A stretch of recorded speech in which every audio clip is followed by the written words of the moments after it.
Hello everyone, very very good afternoon. कैसे हो? Hope करता हूँ आप सब लोग अच्छे ही होंगे। So friends, UP triple S पेट एग्जाम की स्पेशल क्लास में आप सभी लोगों का बहुत बहुत स्वागत है। आज की इस वीडियो में हम लोग सॉल्व करेंगे एक प्रैक्टिस सेट। इस वीडियो में मैंने जितने भी क्वेश्चंस लिए हैं सारे के सारे सिलेक्टेड क्वेश्चंस लिए हैं, प्रीवियस ईयर क्वेश्चंस लिए हैं जो हर वर्ष पेट के एग्जाम में पूछे जाते हैं। तो पूरी क्लास आप लोग ध्यान से देखना और जितने भी क्वेश्चंस आपके करेक्ट हों कमेंट बॉक्स में अपना नाम और स्कोर ज़रूर बताइएगा। और भी वीडियोज़ अगर आप लोगों को देखनी है तो आप लोग प्ले लिस्ट में जाके देख सकते हैं। प्ले लिस्ट में आपको सिलेबस की वीडियो, एग्जाम पैटर्न की वीडियो, प्रीवियस ईयर पेपर्स की वीडियो और भी प्रैक्टिस सेट की वीडियोस आपको वहां पे मिल जाएगी।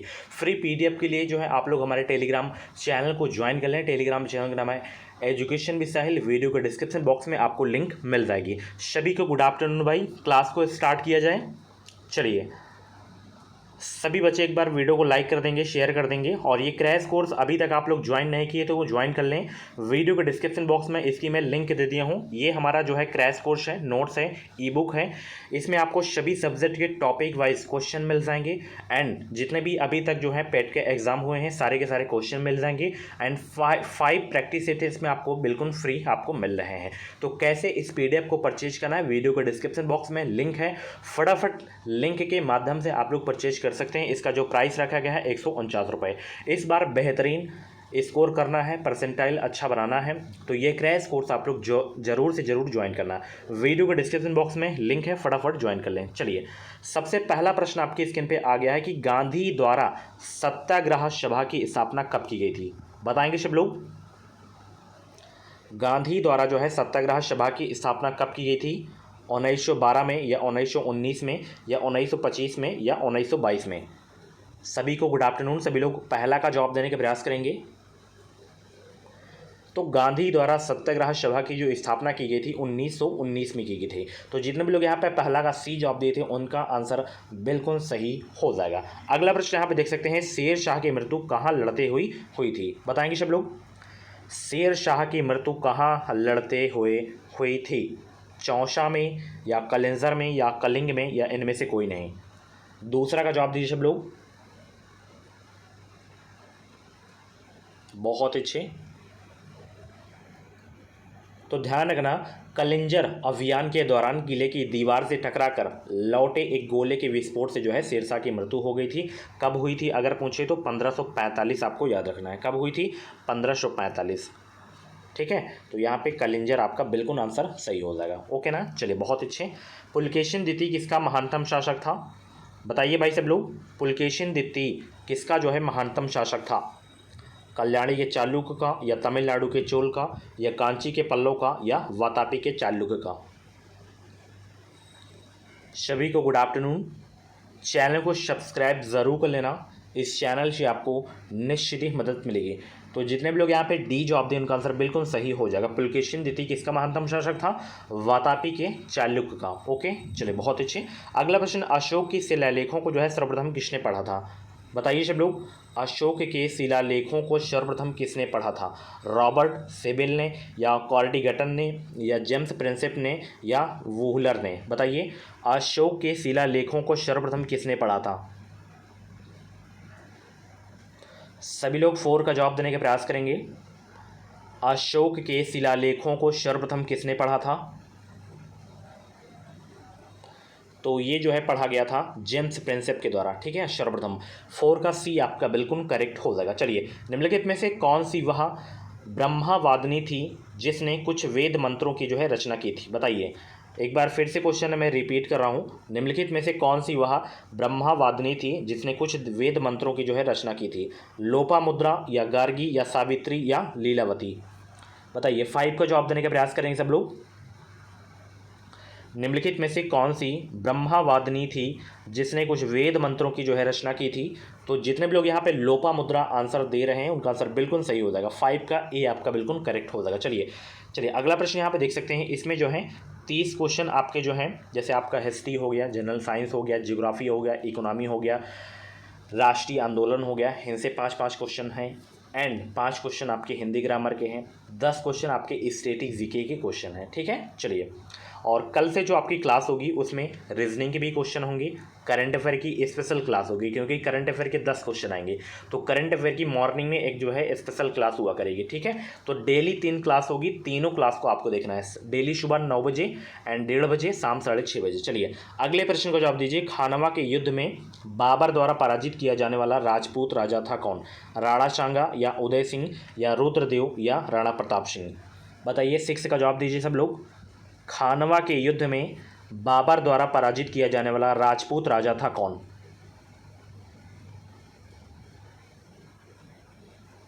तो वो थे भाई राणा सांगा। 6 का ए आपका बिल्कुल करेक्ट हो जाएगा। चलिए, नौजवान भारत सभा किसने स्थापित की? बीसी पाल, सरदार भगत सिंह, जी सुब्रमण्यम अय्यर या रुक्मणी लक्ष्मीपत? बताइए, नौजवान भारत सभा किसने स्थापित की थी?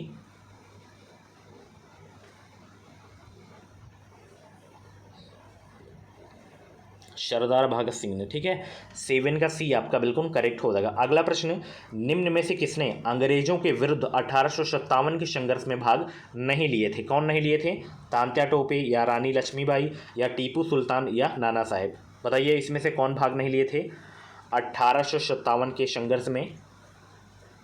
बहुत अच्छे। 8 का जवाब देने के प्रयास करेंगे। इसमें तांत्या टोपे भाग लिए थे, रानी लक्ष्मीबाई लिए थे झांसी से, नाना साहिब भी लिए थे, टीपू सुल्तान इसमें भाग नहीं लिए थे। 8 का बी आपका बिल्कुल करेक्ट हो जाएगा। एक हजरत महल लखनऊ से संबंध था उनका, ये भी याद रखना। चलिए, 1916 में भारतीय राष्ट्रीय कांग्रेस और मुस्लिम लीग एक दूसरे के निकट आए थे कहाँ? लाहौर में, लखनऊ में, अमृतसर में या हरिपुरा में? Very very most important question आपके एग्जाम के लिए। बताएंगे सब लोग 1916 में भारतीय राष्ट्रीय कांग्रेस और मुस्लिम लीग एक दूसरे के निकट आ गए थे कब? मतलब कहाँ आए थे? तो ये आए थे 1916 में जो है लखनऊ में, ठीक है। 9 का सी आपका बिल्कुल करेक्ट हो जाएगा। अगला प्रश्न, भारत और पाकिस्तान के स्वतंत्र राज्यों के निर्माण की देखरेख करने वाला अंतिम भारतीय वायसराय था कौन? बताइए सब लोग। भारत और पाकिस्तान के स्वतंत्र राज्यों के निर्माण की देखरेख करने वाला अंतिम भारतीय वायसराय था कौन था? Lord Canning, Lord Hastings, Lord Mountbatten या लॉर्ड इरविन? बताएंगे सब लोग भाई।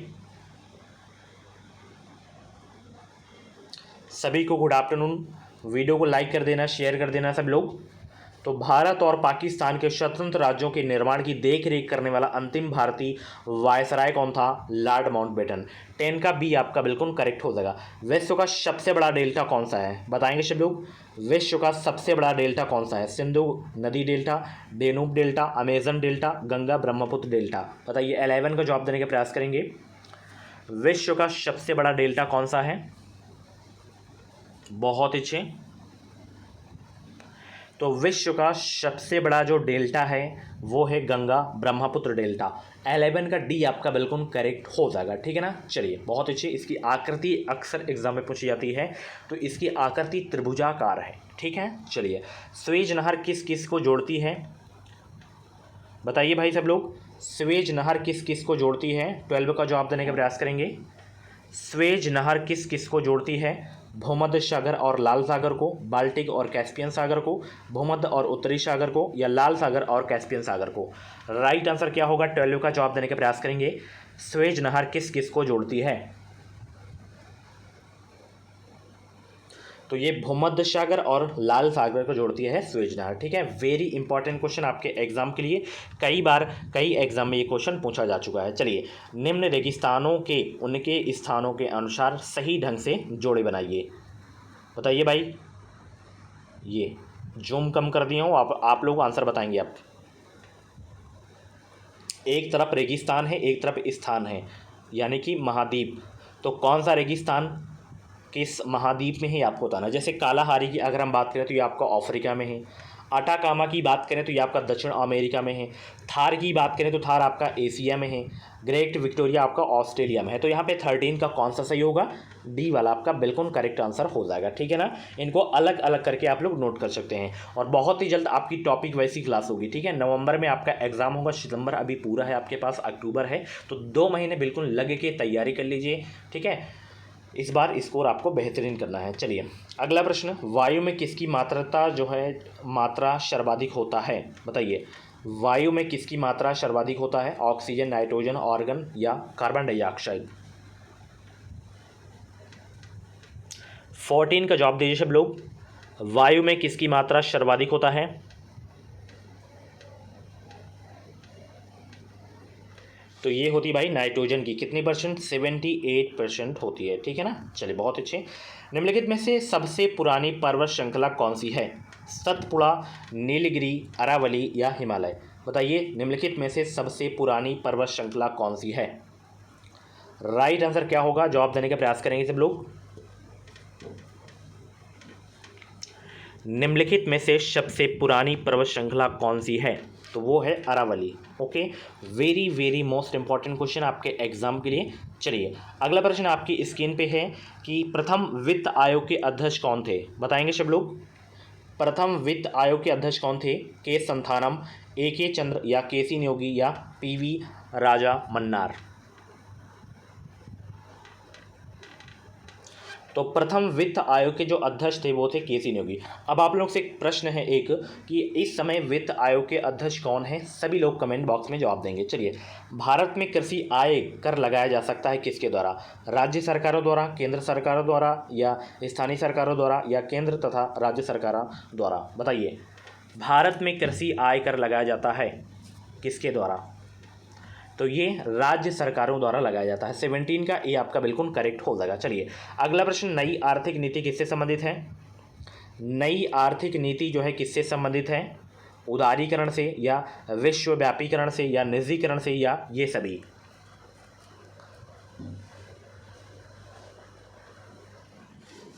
बहुत अच्छे।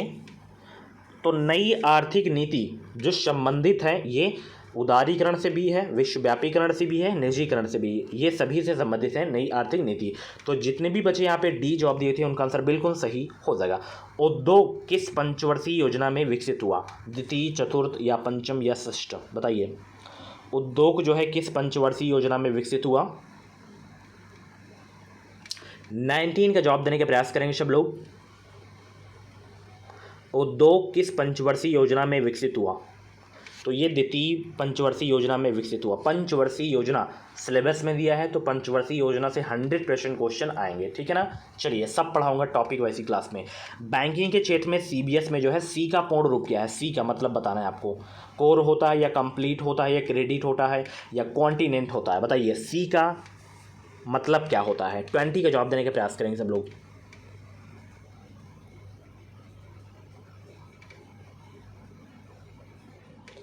तो सी का मतलब होता है कोर, बी का मतलब होता है बैंक, बैंकिंग, एंड एस का मतलब होता है सोल्यूशन, यानी कि कोर बैंकिंग सोल्यूशन। यहाँ पे आपका जो है कोर आपका बिल्कुल करेक्ट हो जाएगा।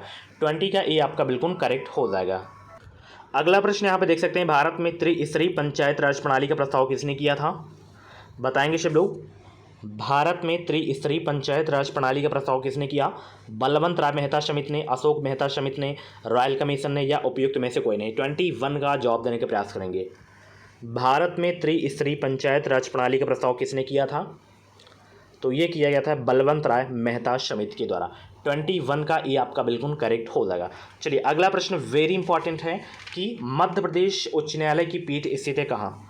भोपाल में, ग्वालियर में, जबलपुर में या इंदौर में? 22 का जवाब देने के प्रयास करेंगे सब लोग। मध्य प्रदेश उच्च न्यायालय की पीठ स्थित है तो ये जबलपुर में है। ओके, चलिए कुछ भी डाउट्स है तो ये मेरा व्हाट्सएप नंबर है, आप लोग यहाँ पे मैसेज भी कर सकते हो। 7905632533 पे आप लोग मुझे व्हाट्सएप मैसेज भी कर सकते हो। क्रैश कोर्स 149 वाला आप लोग परचेज कर सकते हैं, लिंक वीडियो के डिस्क्रिप्शन बॉक्स में दे दिया हूँ। अगला प्रश्न यहाँ पे देख सकते हैं, वेरी इंपॉर्टेंट है कि भारत में कुल कितनी संसदीय सीटें जो हैं ये आपको बताना है। 11, 19, 10, 1, तो ये हैं 19। 23 का बी आपका बिल्कुल करेक्ट होगा। मौलिक अधिकारों की सूची से संपत्ति के अधिकार को कब हटाया गया था? मौलिक अधिकारों की सूची से संपत्ति के अधिकार को कब हटाया गया था? 1980, 1975 या 1977 या 1978? तो ये हटाया गया था 1978 में। 24 का डी आपका बिल्कुल करेक्ट हो जाएगा। अगला प्रश्न, भारत में संघ राज्य क्षेत्रों की संख्या है 8, 9, 6, 7, कितनी है? बताइए भारत में संघ राज्य क्षेत्रों की संख्या। तो भारत में संघ राज्य क्षेत्रों की संख्या कितनी है? 8 9 7 6 बताइए, फटाफट आंसर देंगे। इसका राइट आंसर कमेंट बॉक्स में आप लोग जवाब दीजिएगा। चलिए, तारों के जो है टिमटिमाने का कारण क्या है, बताइए सब लोग। तारों के टिमटिमाने का कारण क्या है? बहुत अच्छे, सभी लोग वीडियो को लाइक करें और क्लास ख़त्म होने के बाद वीडियो को लाइक ज़रूर कर देना, शेयर भी कर देना आप लोग। तारों के टिमटिमाने का कारण क्या है? प्रकाश का परिक्षेपण, या पूर्ण आंतरिक परावर्तन, वायुमंडलीय परावर्तन, या वायुमंडलीय अपवर्तन। 26 का डी आपका बिल्कुल करेक्ट होगा। तारों के जो है टिमटिमाने का कारण क्या है? वायुमंडलीय अपवर्तन। चलिए अगला प्रश्न, पीतल मिश्र धातु के मुख्य घटक कौन कौन से हैं? तांबा तथा जस्ता, तांबा तथा शोणातु, या तांबा जस्ता तथा निकेल, या तांबा तथा निकेल। 27 का जवाब देने का प्रयास करेंगे। यहाँ पे पीतल बताइए किसका किसका मिश्र धातु है? तो ये तांबा और जस्ता का है, ठीक है ना। बहुत अच्छे। अगला प्रश्न आपकी स्क्रीन पे है, क्या है प्रश्न? पीवीसी किसके जो है बहुलकीकरण के द्वारा प्राप्त किया जाता है? पीवीसी किसके बहुलकीकरण द्वारा जो है प्राप्त किया जाता है? स्टायरीन, एसिटिलीन, या प्रोपीन, या विनाइल क्लोराइड। 28 का राइट आंसर बताने का प्रयास करेंगे। तो यहाँ पे पीवीसी किसके जो है बहुलकीकरण द्वारा प्राप्त किया जाता है? ये प्राप्त किया जाता है विनाइल क्लोराइड के द्वारा। डी वाला आपका बिल्कुल करेक्ट आंसर हो जाएगा, ठीक है ना। चलिए बहुत अच्छे। सूची फर्स्ट को सूची सेकंड से आपको मिलान करना है। एक तरफ यहाँ पे देख सकते हैं विटामिन है, विटामिन का नाम है, एक तरफ रासायनिक नाम है। तो किस विटामिन का कौन सा रासायनिक नाम है ये आपको बताना है।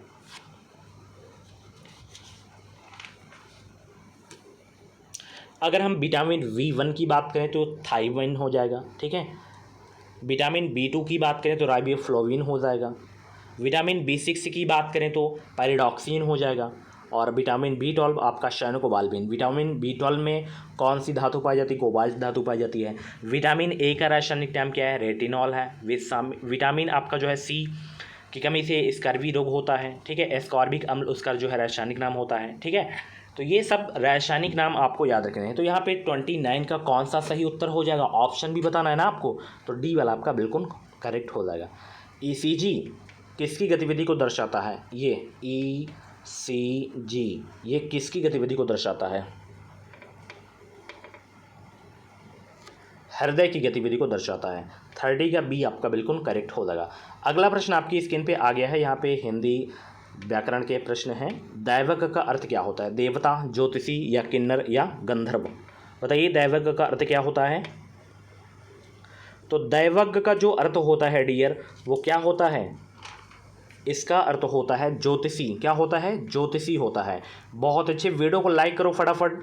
चलिए, लेखक और उसकी कृति के युग में कौन सा युग्म गलत है? बताइए कौन सा गलत है इसमें? बहुत अच्छे भाई,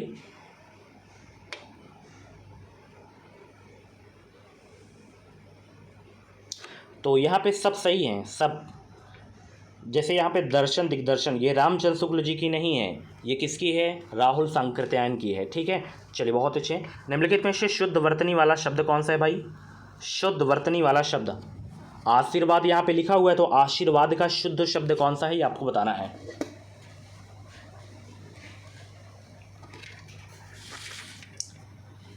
सभी लोग जवाब देने का प्रयास करेंगे। आशीर्वाद का शुद्ध शब्द कौन सा है? ये वाला है, ठीक है। 38 का सी आपका बिल्कुल करेक्ट हो जाएगा।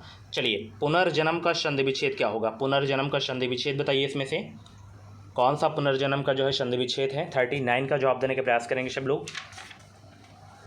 बहुत अच्छे भाई, मज़ा आ गया आज की क्लास में। तो इसमें देखिए ये वाला आपका बिल्कुल करेक्ट हो जाएगा। पुनः धन जन्म, अगर संधि पूछे तो विसर्ग संधि इसमें हो जाएगा पुनर्जन्म में। श्री गणेश शब्द का विलोम क्या होगा? श्री गणेश शब्द का विलोम क्या होगा? 40 का जवाब देने का प्रयास करेंगे। इतिश्री हो जाएगा। क्या होगा? इतिश्री। अगला प्रश्न, निम्नलिखित का मिलान कीजिए। यहाँ पे एक तरफ मुद्रा है, एक तरफ देश का नाम है, तो कौन सी मुद्रा किस देश की है आपको बताना है।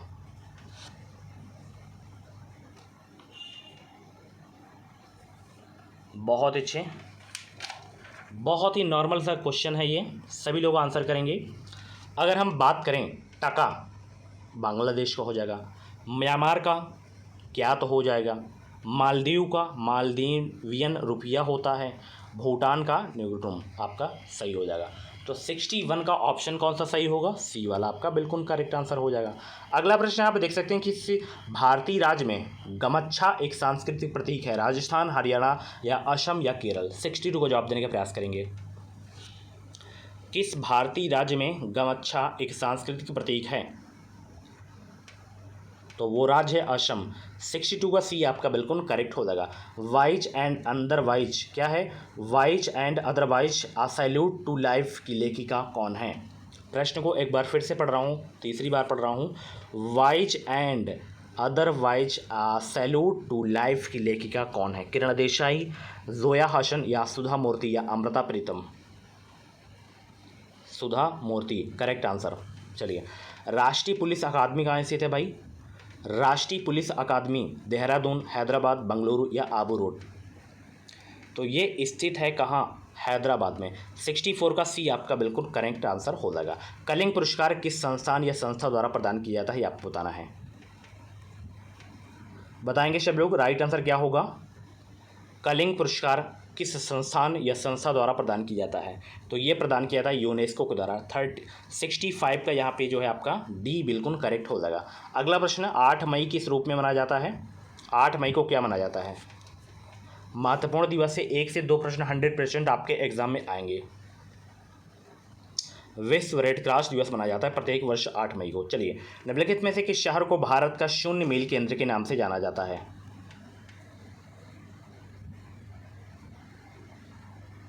नागपुर को जाना जाता है। चलिए, यक्षगान लोक नृत्य का संबंध किस भारतीय राज्य से है। Very very most important question आपके एग्जाम के लिए। यक्षगान लोक नृत्य का संबंध किस भारतीय राज्य से है, केरल, तमिलनाडु, कर्नाटक या आंध्र प्रदेश।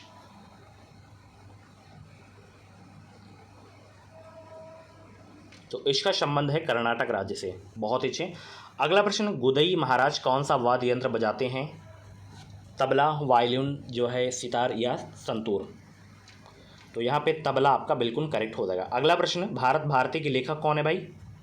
लास्ट क्वेश्चन है, सभी लोग जवाब देने का प्रयास करेंगे। भारत भारती के लेखक कौन है, तो इसका जो भी राइट आंसर हो आप लोग कमेंट बॉक्स में जवाब दीजिएगा अपना। एक और क्वेश्चन पूछा गया था उसका, अगर आप लोग 8 जवाब दिए थे उनका आंसर बिल्कुल सही हो जाएगा। ठीक है, तो इसका क्या जवाब होगा कमेंट बॉक्स में जवाब दीजिएगा। ठीक है, भारत भारती के लेखक कौन है। सो फ्रेंड्स, ये थी आज की क्लास। कैसी लगी क्लास कमेंट बॉक्स में अपना फीडबैक जरूर देना। और 30 और 5 35 10 45 क्वेश्चन में जितने भी क्वेश्चंस आपके करेक्ट हुए हैं अपना स्कोर नाम जरूर बताइएगा। कुछ भी डाउट्स है मुझे आप लोग इंस्टा पे डीएम कर सकते हो। चलिए, thank you so much. Crash course से रिलेटेड कुछ भी डाउट्स हैं तो आप लोग मुझे व्हाट्सएप या इंस्टा पे डीएम कर सकते हो। Thank you so much, thanks for watching my class.